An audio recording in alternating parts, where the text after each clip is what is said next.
Saturday. And guess what? Did you know that March 21st through the 27th is Animal Poison Prevention Week? So we are going to go visit our friend Dr. Hall down at the Harbor Veterinary Clinic and get some advice on how to keep our pets safe. So come on, let's go take a road trip.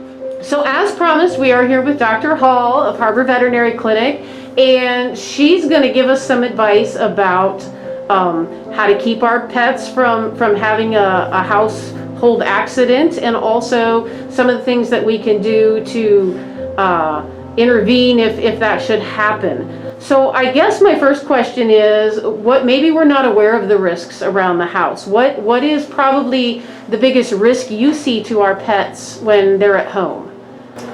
So I think being left unattended is the biggest risk. You have to be able to know where they are and know that they're not getting into things, and dogs will be dogs. So outdoors, we definitely worry about rat poison, antifreeze. Those are things that you think may be in a safe place, or you put them in a block under the porch, but I have seen cases of the rats pulling the blocks and the cages and things out from wherever they were put, and dogs still ingesting the rat poison. So, unfortunately, the advancement in technology and medication and chemicals, it's not as easy to fix the new generation poisons.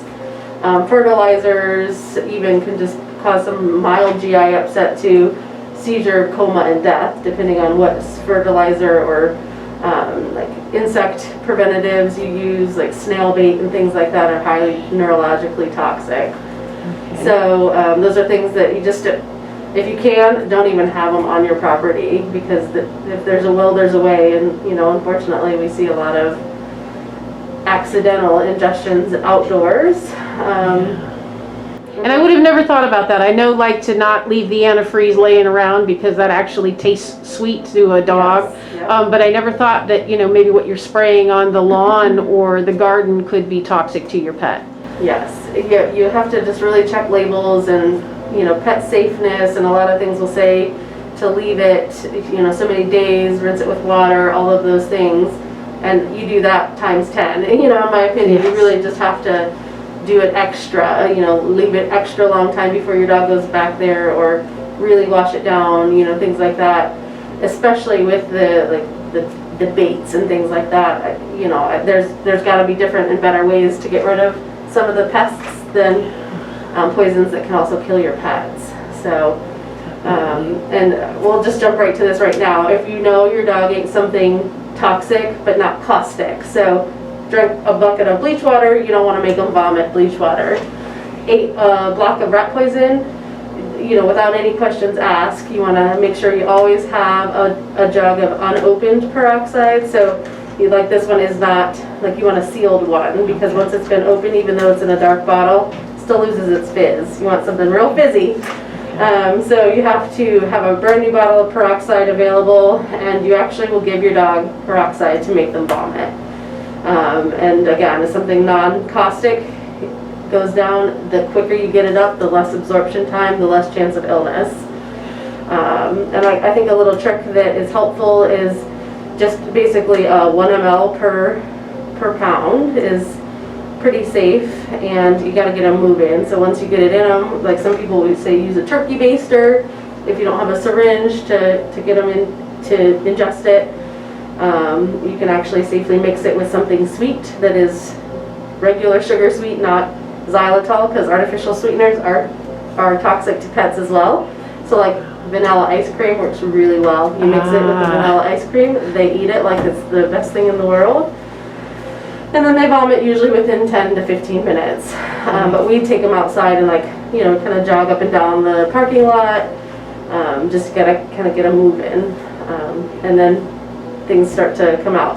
Obviously, as soon as you identify your dog ate something toxic, you try to get some vomit, call your vet immediately too, because there perhaps was something already absorbed.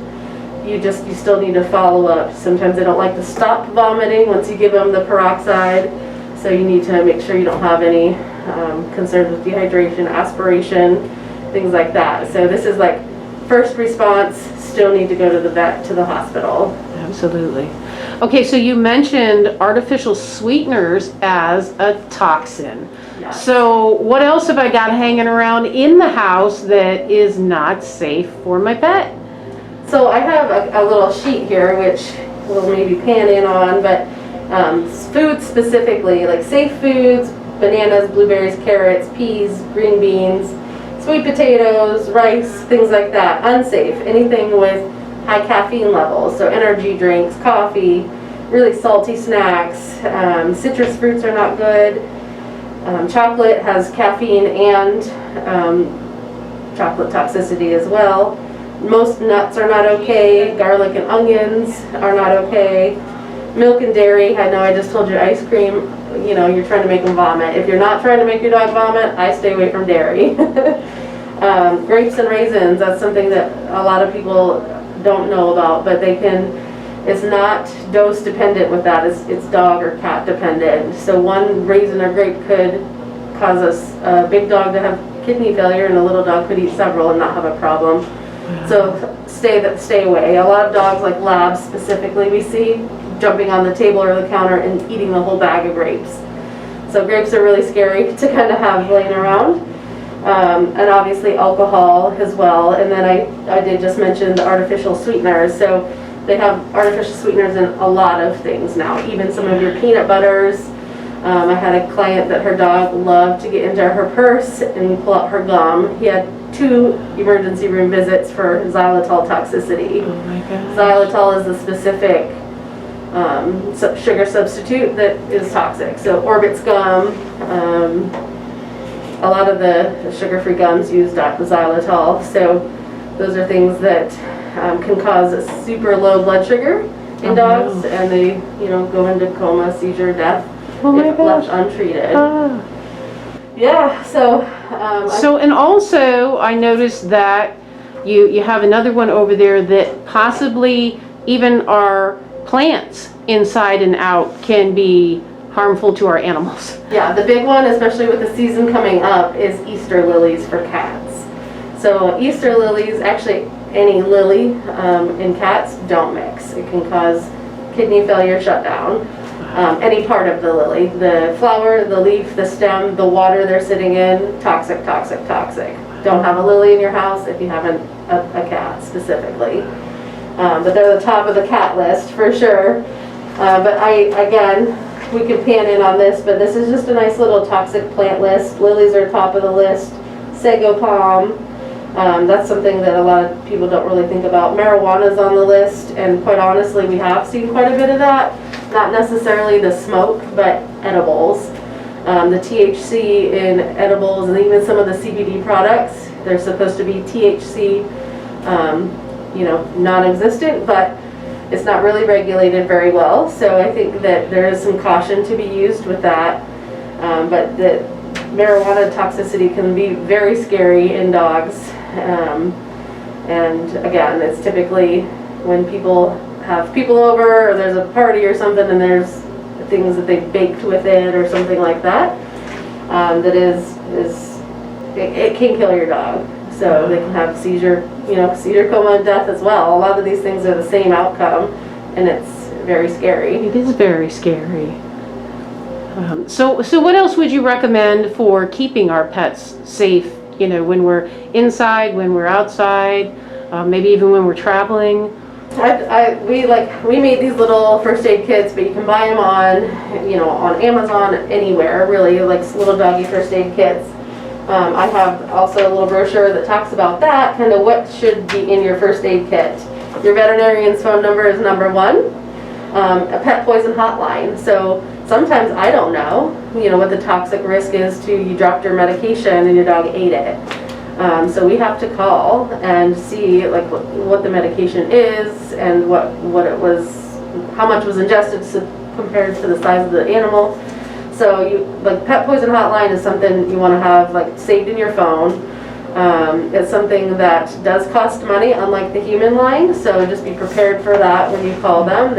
I think they charge you between $65 and $85 to talk to them.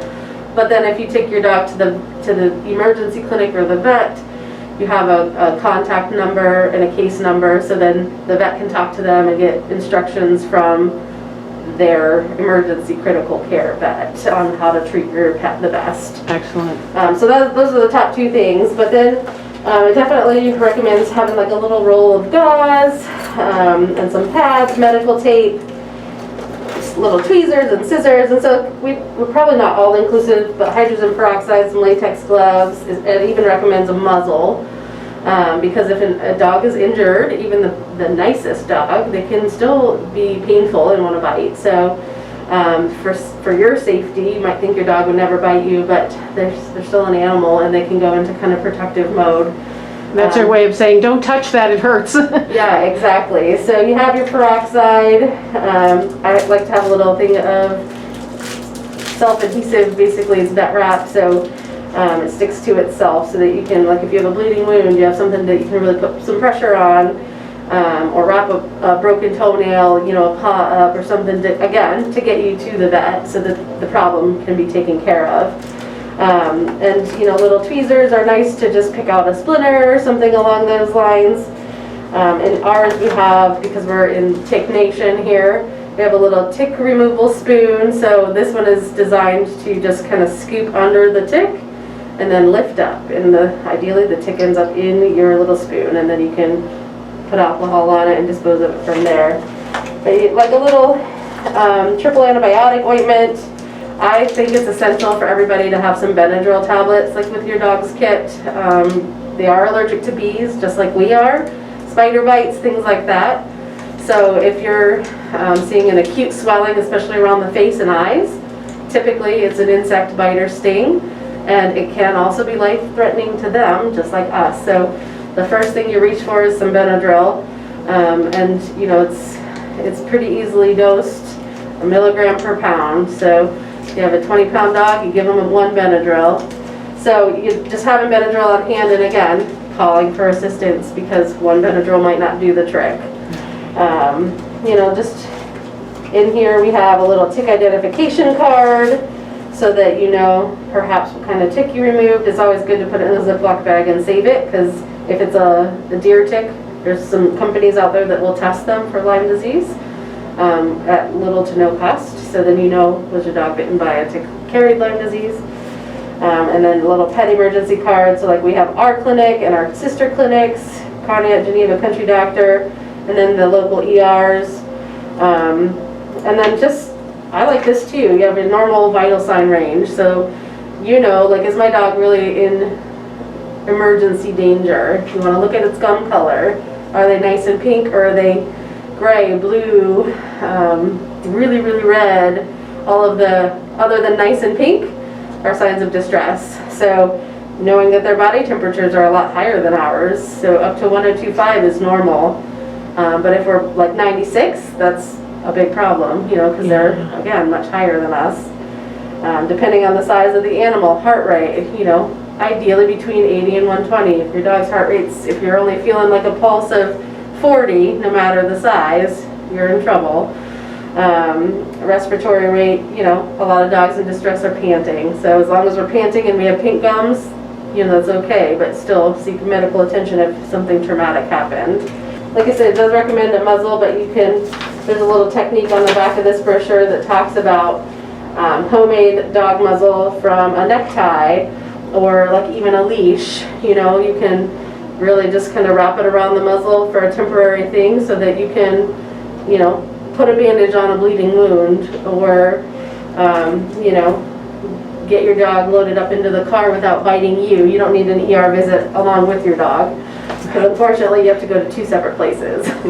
There's not a one-stop shop for that yet. Not yet, nope.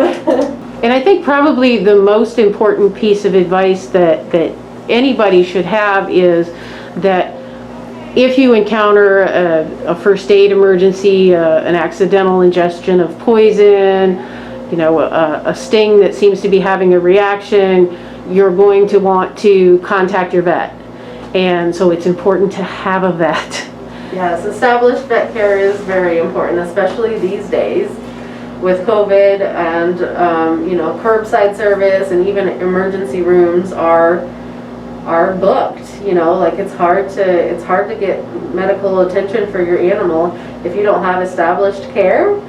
you know, and you're calling around to 6 different clinics to see if anybody has space for you, that's, you know, that's vital time that your dog may or may not survive because of that. If you have an established vet that you have a good rapport with, and AJ calls up and says, my dog just ate whatever, we say, if you need to induce vomiting, get in the car and bring him here, you know, so he can have life-saving medication or fluids or whatever the problem might be.